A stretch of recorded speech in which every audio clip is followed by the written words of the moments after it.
by choice of God or any superpower. Why we are on this planet? By accident or by design or a superpower. I think even the planet is wondering why the hell these human beings came here.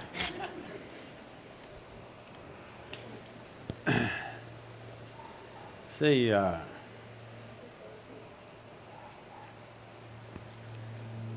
the solar system, the way it is, and so as the other universal systems, the galaxies, they're all happening because they arrive at a certain perfection of geometry. Geometry in the sense, right now this planet is going around the sun, it's found its perfect orbit, so it's going and going and going. Not powered by engine or something. See, the airplane is going, powered by engines, it's being pushed.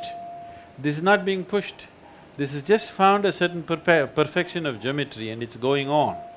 The day it loses its perfection of geometry, if it loses the line of orbit, it's gone. So in this process, life happens on this planet, also involving this geometry on various levels. We say, in the yogic culture, we say, a human being is physiologically and in terms of brain has reached its peak physiologically.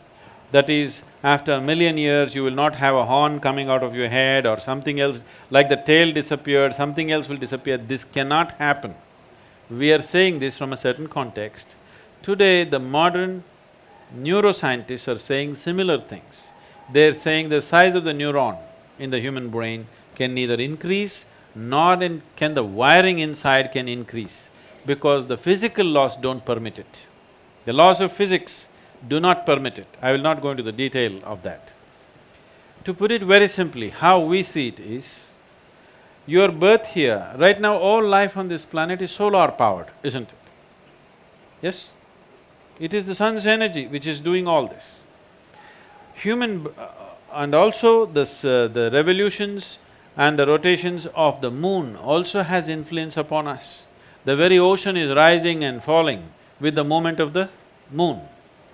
Only because our mothers' bodies were in tune with the cycle of the moon, we are born and we are here. Yes?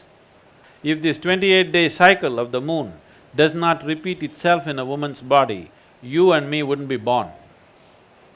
So because it has reached that, we say physically, the physical laws have come to a certain place where life upon this planet cannot evolve further. You can make use of what you have in a much better way. Using the same technology, we had a dumb phone, then we had a smartphone, now we have an iPhone. Like this, we can go on improving it, how we use it.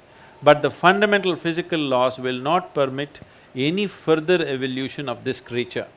So did it happen by accident? No. The theory of evolution, you know Charles Darwin, who made a monkey out of you? Not me, him. If you look at the theory of evolution, which was propounded just 150 years ago, we have said this thousands of years ago, in the sense, you know the 10 avatars? At least the 9 you know, those who have come. What is the first one? Matsya Avatara. Matsya Avatara means fish or water life. All life on this planet started underwater. What is the next avatara? Kurma Avatara, amphibious like a turtle, half in the water, half on the land. The next one is Varaha Avatara, a pig or a wild boar. Among the mammals, one animal which is strongly rooted in its body is a wild boar. See, we live next to the forest, we see this. The tribal boys can kill a deer with a stick. If you hit it with a stick, it'll fall dead. The local dogs will hunt the deer, but a wild boar, you try to kill him and see, it's not easy to kill him. You go smash him with a car, his spine is broken, still he will go, he will not stop. Because he's so physically rooted, his life is so physical. So the next form of life was Varaha. This simply means the creator is finding expression in first as fish, then as a turtle, then as a wild boar. Next one is Narasimha, half man, half animal. Next one is Vamana, a dwarfed man. Next one is a full-grown man but emotionally volatile man who is Parasurama. Next one is a peaceful man, which is Rama. Next is a loving man, which is a Krishna. Next is a meditative man, which is a Buddha. The next is supposed to be a mystical being yet to come. Okay? This is running very much in parallel lines with the Darwin's theory of evolution. Yes or no? It's in the same sequence, exactly in the same sequence. Darwin propounded his theory only 150 years ago. This was said 12 to 15,000 years ago. Adiyogi himself spoke about it. So, if you observe life, you can clearly see from what is inanimate, basic life formed. From that, life evolved. We've always seen it that way. Always we saw life evolved. Constantly, we are in every temple you go, there is a snake. There are various symbolisms all around the place, because even today in your brain, one part of your brain is a reptilian brain. You know, the core part of your brain is still a reptilian brain and it still functions, and we have different practices in yoga as to how to transcend this reptilian brain and allow the cerebral cortex to function. And today we have scientific evidence to show you.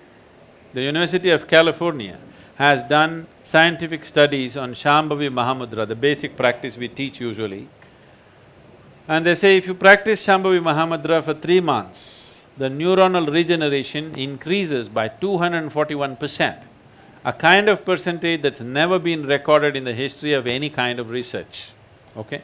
Just a simple practice for 21 minutes, 241% increase in your brain function and neuronal regeneration. This means as you grow old, you will become more intelligent. Usually young people think you're getting stupid.